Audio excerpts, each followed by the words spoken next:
भारत और पाकिस्तान के एनएसए स्तर की बातचीत की खटाई में पड़ने की अटकलों के बीच सरकारी सूत्रों ने कहा है कि बातचीत होगी। बातचीत में भारत की तरफ से पाकिस्तान के सामने ठोस सबूत रखे जाएंगे। एबीपी न्यूज को सरकारी सूत्रों ने साफ तौर पर कहा है कि एनएसए अजीत डोभाल और सरताज अजीज के बीच बातचीत तय कार्यक्रम के अनुसार होगी। सूत्रों के मुताबिक भारत सरकार सीमा पार से होने वाली फायरिंग के मुद्दे को उठाने के साथ साथ पाकिस्तानी आतंकी नवेद से जुड़े सबूत पाकिस्तान को सौंपेगी। गुरदासपुर में हुए आतंकी हमले के मुद्दे को भी उठाया जाएगा। सरकार पाकिस्तान के सामने इस बात का सबूत रखेगी कि दाऊद इब्राहिम और टाइगर मेमन पाकिस्तान में हैं, लिहाजा दोनों को भारत को सौंपा जाए। राष्ट्रीय सुरक्षा सलाहकार अजीत डोभाल मुंबई हमले के गुनहगार हाफिज सईद और जकीउर रहमान लखवी को सौंपने की भी मांग करेंगे। सूत्रों के मुताबिक सरकार ने तय किया है कि वो पाकिस्तान के पुराने पैतरे में नहीं फंसेगी और कश्मीरी अलगाववादियों से बातचीत के बावजूद वार्ता को रद्द नहीं किया जाएगा। भारत पाकिस्तान एनएसए स्तर की बातचीत पर अब मंडरा रहे हैं संकट के बादल। पाकिस्तान उच्चायोग की तरफ से 23 अगस्त को सरताज अजीज से मुलाकात के लिए कश्मीरी अलगाववादी हुर्रियत नेताओं को न्योता भेजा गया। भारत सरकार ने इसे प्रोवोकेटिव बताया, भड़काऊ बताया। एबीपी न्यूज से भारत सरकार के उच्च सूत्रों का कहना है कि इस तरह का इनवाइट हुर्रियत नेताओं को अहम बातचीत से पहले ठीक नहीं है और भारत सरकार इससे कड़ी आपत्ति दर्ज कराती है। इस इनवाइट पर भारत सरकार की तरफ से स्पष्ट कर दिया गया है कि इस बार की बातचीत ऊफा में दोनों प्रधानमंत्रियों के बीच हुई मुलाकात में तय जो किया गया था उसके मुताबिक सिर्फ और सिर्फ आतंकवाद पर होनी थी। फिर पाकिस्तान ने कश्मीरी अलगाववादी नेताओं को ऐसे समय पर क्यों बुलाया? फिलहाल भारत सरकार का कहना है कि सभी ऑप्शंस ओपन हैं और अगर दिल्ली में सरताज अजीज के साथ हुर्रियत नेताओं की मुलाकात पाकिस्तान उच्चायोग की तरफ से कराई जाती है तो संभव है कि एनएसए स्तर की बातचीत रद्द भी हो सकती है। पाकिस्तानी उच्चायुक्त की तरफ से दावत दिए जाने के बाद हमारे साथ यहाँ पे मीर वैस उमर फारूक साहब हैं। मीर वैस साहब, आपको दावत मिली है, क्या आप शामिल होने जा रहे हैं बातचीत में? जी देखिए, पहली बात तो ये है कि हुर्रियत की आज एग्जीक्यूटिव मीटिंग हुई तो उसमें पहला फैसला तो ये किया गया कि हम इसको वेलकम करते हैं। हमने फैसला किया है कि एग्जीक्यूटिव का एक डेलीगेशन जाएगा वहाँ पे और हम इसी प्रोसेस को आगे बढ़ाएंगे कि दोनों देशों के दरमियान बातचीत का जो अमल है इसको आगे बढ़ाया जाए।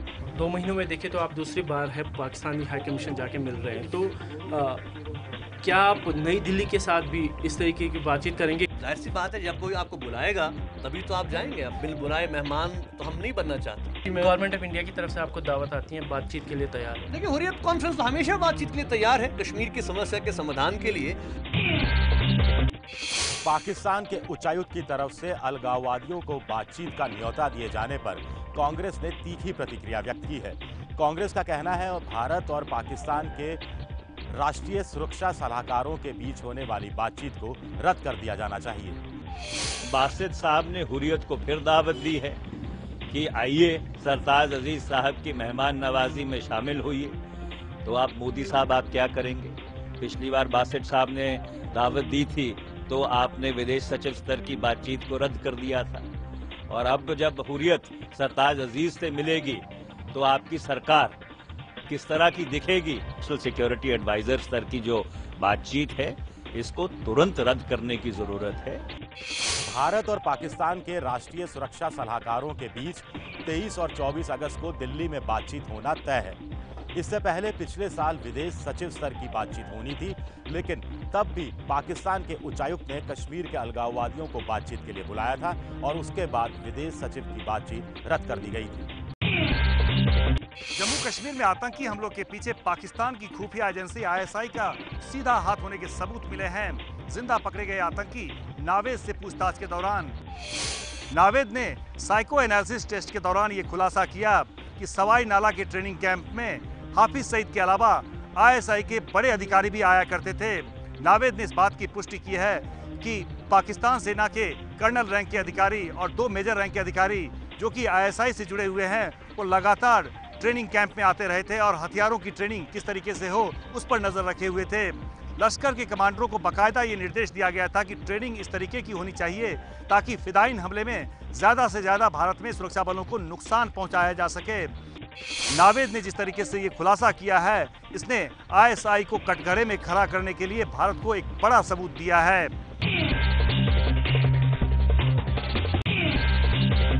इस बीच एक बड़ी खबर यह है कि मोदी के विरोधी रहे गुजरात के आईपीएस अफसर संजीव भट्ट बर्खास्त कर दिए गए हैं। दरअसल नई पोस्टिंग ज्वाइन नहीं करने पर उनके खिलाफ ये कार्रवाई की गई है। सरकारी गाड़ी और कमांडो इस्तेमाल करने का भी आरोप है आईपीएस संजीव भट्ट पर। जूनागढ़ में पोस्टिंग नहीं ज्वाइन की, नई पोस्टिंग जिसे ज्वाइन नहीं किया और उसके चलते ही ये कार्रवाई उन पर की गई है। अहमदाबाद में सरकारी गाड़ी और कमांडो इस्तेमाल कर रहे थे और अब आईपीएस संजीव भट्ट को बर्खास्त कर दिया गया है। एफटीआईआई के 5 छात्रों की आधी रात हुई गिरफ्तारी पर जांच के लिए दिल्ली से टीम भेजी जाएगी। 5 छात्रों को जमानत मिल चुकी है। पुणे के film and television institute of India FTII में मंगलवार रात खूब हंगामा हुआ। आधी रात को कैंपस में घुसकर पुलिस ने 5 छात्रों को गिरफ्तार कर लिया। एफटीआईआई डायरेक्टर की शिकायत पर 15 छात्रों के खिलाफ एफआईआर दर्ज की गई है। पाथराबे के घेराव का 2 दिन पहले का वीडियो भी सामने आया है। गिरफ्तार किए गए छात्र 2008 बैच के हैं। इनसे कहा गया था कि वो अपना प्रोजेक्ट असेसमेंट पूरा होने के बाद एफटीआईआई छोड़ दें। एफटीआईआई में छात्र चेयरमैन पद पर अभिनेता गजेंद्र चौहान की नियुक्ति के खिलाफ भी 2 महीने से आंदोलन कर रहे हैं। एफटीआईआई के छात्रों की गिरफ्तारी पर जांच के लिए दिल्ली से 3 सदस्यों की टीम भेजी जाएगी।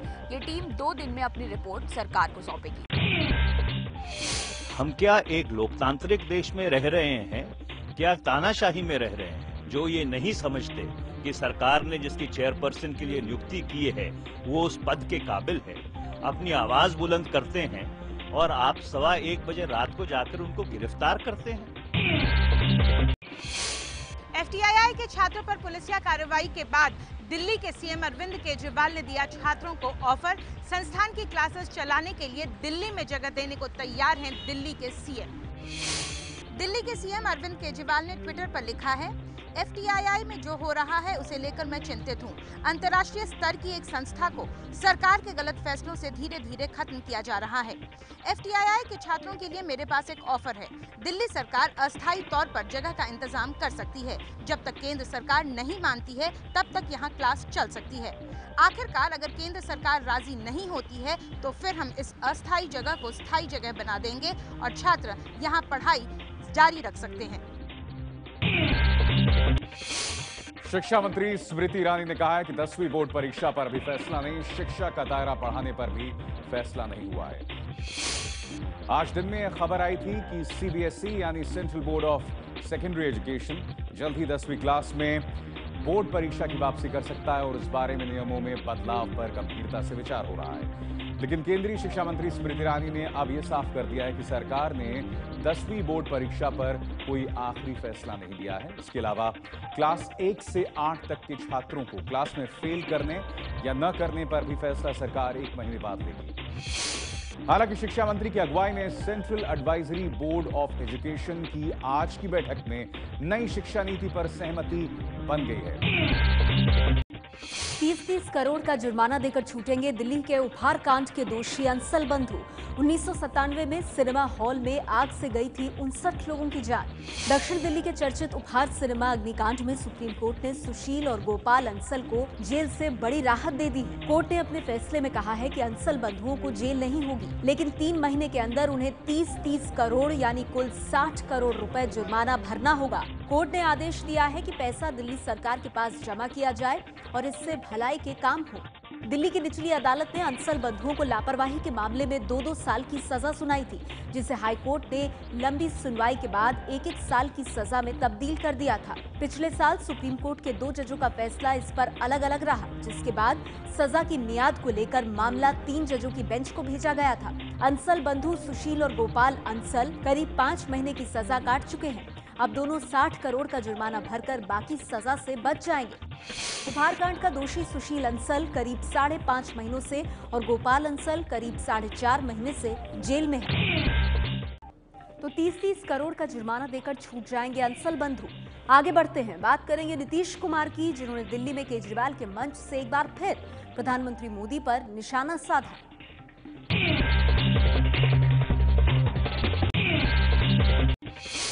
दिल्ली में बिहार सम्मान समारोह के दौरान दिल्ली के मुख्यमंत्री अरविंद केजरीवाल और बिहार के मुख्यमंत्री नीतीश कुमार ने एक साथ मंच तो साझा किया ही, लेकिन बातों ही बातों में बार बार केंद्र सरकार यानी कि नरेंद्र मोदी के ऊपर निशाना भी साधा। अरविंद केजरीवाल और नीतीश कुमार दोनों ने ही कहा कि दिल्ली को पूर्ण राज्य और बिहार को विशेष राज्य का दर्जा दिया जाना चाहिए। केंद्र सरकार अपने वादों पर अमल करे, वो वादे जो कि चुनावों से पहले वो करती रही है। इसके साथ ही में नीतीश कुमार और अरविंद केजरीवाल ने एक दूसरे का पूरा सहयोग भी करने की बात कही। इसलिए हम हिमायती हैं कि दिल्ली को पूर्ण राज्य का दर्जा दिया जाए और बिहार में हमारी लड़ाई विशेष राज्य के दर्जा के लिए है। 1.25 लाख करोड़ के पैकेज के बाद मोदी सरकार ने बिहार के लिए किया एक और बड़ा ऐलान। बिहार के 21 पिछड़े जिलों में निवेश पर टैक्स में छूट देने का वादा। बिहार को 1.25 लाख करोड़ का विशेष पैकेज देने के प्रधानमंत्री नरेंद्र मोदी के ऐलान के अगले ही दिन केंद्र सरकार ने बिहार के लिए एक और बड़ा ऐलान कर दिया है। वित्त मंत्रालय ने बिहार के जिन 21 जिलों को पिछड़ा घोषित किया है, उन जिलों में पूंजी निवेश पर टैक्स में सरकार की तरफ से विशेष छूट मिलेगी। बिहार के जो 21 जिले पिछड़े जिले घोषित किए गए हैं, उनमें पटना, नालंदा, भोजपुर, रोहतास, कैमूर, गया, जहानाबाद, औरंगाबाद, नवादा, वैशाली, शिवहर, समस्तीपुर, दरभंगा, मधुबनी, पूर्णिया, कटिहार, औरैया, जमुई, लखीसराय, सुपौल और मुजफ्फरपुर शामिल हैं। जानकारों का मानना है कि मोदी सरकार के इस फैसले से बिहार के 21 पिछड़े जिलों में पूंजी निवेश में बढ़ोतरी होगी। नीतीश कुमार की पार्टी जेडीयू से निलंबित हो चुके 4 विधायक आज बीजेपी में शामिल हो गए। जेडीयू ने चारों विधायकों को पार्टी विरोधी गतिविधियों के आरोप में 6 साल के लिए निलंबित कर दिया था। जेडीयू से निकाले गए इन बागी विधायकों के बीजेपी में शामिल होने का ऐलान आज पटना में केंद्रीय मंत्री राजीव प्रताप रूडी और प्रदेश बीजेपी अध्यक्ष मंगल पांडे की मौजूदगी में किया गया। ये 4 विधायक हैं ज्ञानेंद्र सिंह ज्ञानू, सुरेश चंचल, राजेश्वर राज और दिनेश कुशवाहा। ज्ञानेंद्र सिंह ज्ञानू कभी मुख्यमंत्री नीतीश कुमार के बेहद करीबी माने जाते थे, लेकिन पिछले साल उन्होंने नीतीश के खिलाफ बगावत कर दी थी। बीजेपी नेताओं का दावा है कि आने वाले विधानसभा चुनावों से पहले कई और बीजेपी विधायक भी उनके साथ आ सकते हैं। समाजवादी पार्टी के अध्यक्ष मुलायम सिंह यादव ने एक बार फिर दिया है आपत्तिजनक बयान। मुलायम ने कहा कि 4 लोग एक महिला का रेप कर ही नहीं सकते। रेप तो एक व्यक्ति कर सकता है, लेकिन 4 पर मुकदमा दर्ज हो जाता है।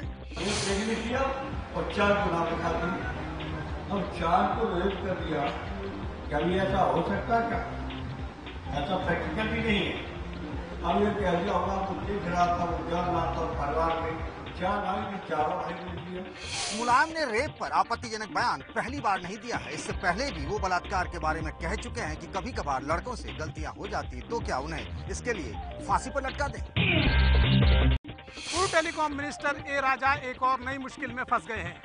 2G स्पेक्ट्रम घोटाले के आरोपी ए राजा और उनके 16 सहयोगियों के खिलाफ सीबीआई ने आय से अधिक संपत्ति का नया मुकदमा दर्ज किया है। 2G स्पेक्ट्रम घोटाले की जांच कर रही सीबीआई टीम की रिपोर्ट के आधार पर पूर्व मंत्री ए राजा और उनके 16 सहयोगियों के खिलाफ सीबीआई ने लगभग 28 करोड़ रुपए की आय से अधिक संपत्ति अर्जित करने का मुकदमा दर्ज किया। सीबीआई ने ए राजा और उनके सहयोगियों के दिल्ली, चेन्नई, कोयम्बटूर, पेराम्बलूर और तिरची स्थित 20 ठिकानों पर छापेमारी की। इस एफआईआर में ए राजा की पत्नी और उनके भाई समेत उनके करीबी सहयोगियों के नाम हैं। 2G स्पेक्ट्रम घोटाले की जांच के दौरान ए राजा जेल भी जा चुके हैं। आय से अधिक संपत्ति के मामले में सीबीआई अब ए राजा से पूछताछ करने की तैयारी कर रही है।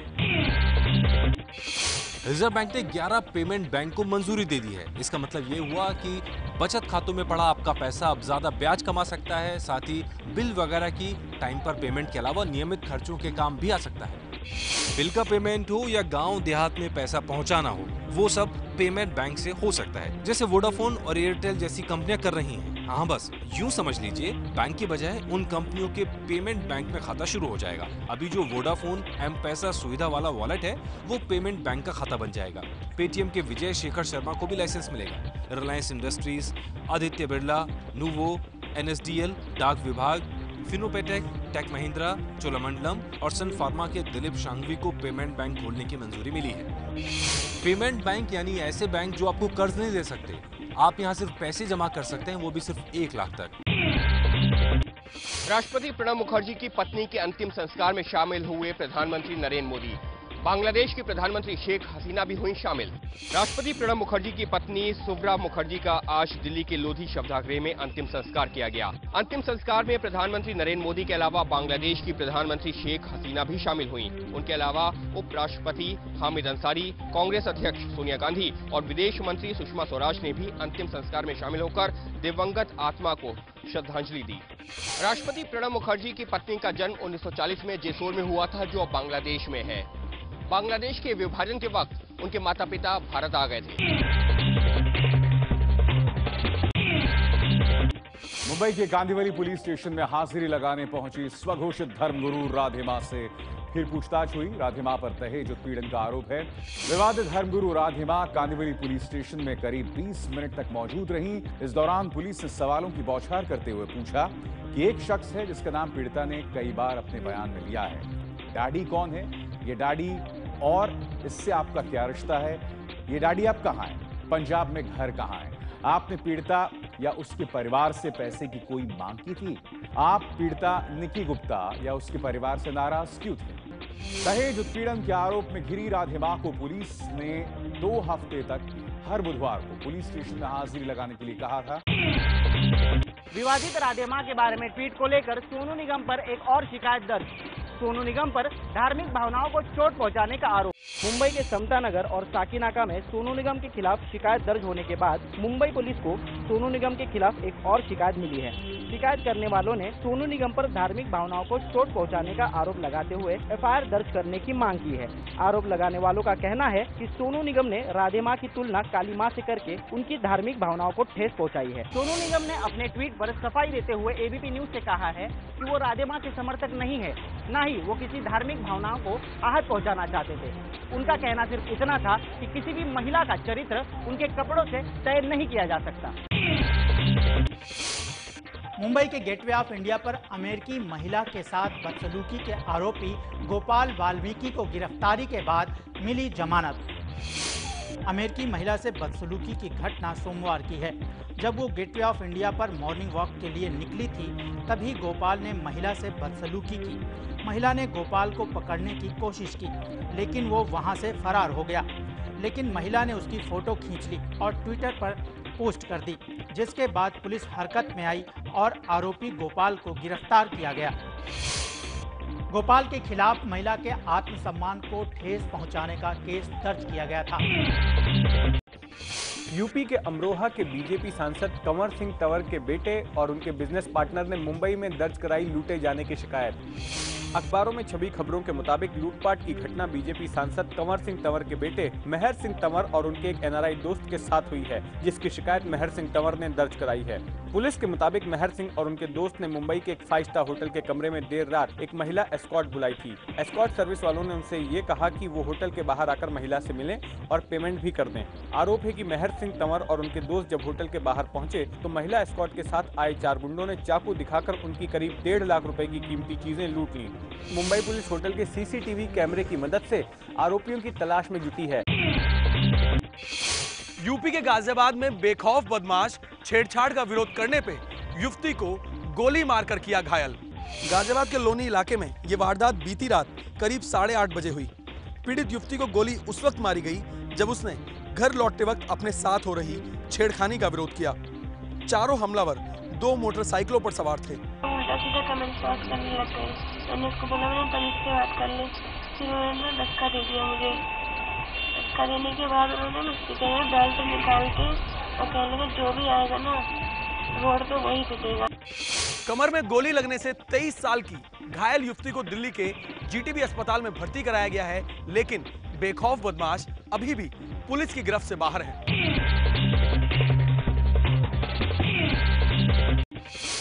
भारतीय कप्तान महेंद्र सिंह धोनी ने आज आगरा में एयरफोर्स के हवाई जहाज से लगाई छलांग।